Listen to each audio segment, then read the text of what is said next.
I'm gonna be showing you how a 37-year-old does her concealer. That's me. In my previous years, I would only go in with concealer, and I would go in with a lot of concealer. I would do the triangle. As I'm getting older, I started noticing that my concealer started settling into all of those little fine lines that you're seeing there. I know it sounds like 2 products is a lot, but hear me out. You're gonna go in with a light layer. So the first step is to use a color corrector. This is the Mini Huda Beauty color corrector in the shade Peach. And if you have dark blue circles down here, peach is a perfect color to contrast against it. I'm gonna take a little bit and I'm just going to keep it right here in that inner corner.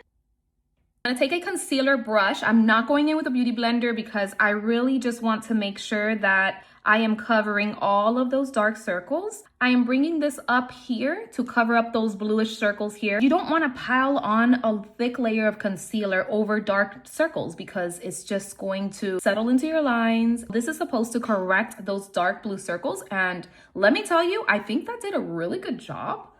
Okay, now that I have color corrected, I'm gonna add a little bit of concealer. Add 1 dot here, 1 dot here, 1 dot here where the blueness is, and 1 dot here. This is where I go in with a beauty sponge. I'm gonna go right in and start blending in that concealer all the way across. I'm gonna tap any excess here. Blending in the other side. Lightly tapping, bringing it all the way in. I'm bringing this right around here to prep my eyes for eyeshadow.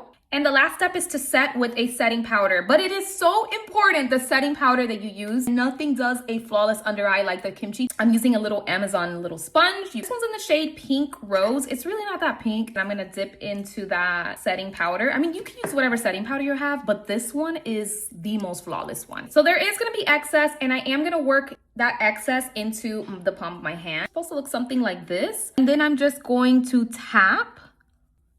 And you can already see how flawless this is. So this is before. I'm gonna tap. Love how this powder sets beautifully underneath the under eyes. It is just flawless every single time. And that is how I conceal differently now in my mid-30s. Well, mid-late. This is how my under eyes are looking. And what I've noticed with this method, there is absolutely no creasing whatsoever because I'm not using too much product. I'm just using the right products. Let me know if this was helpful. Bye, guys.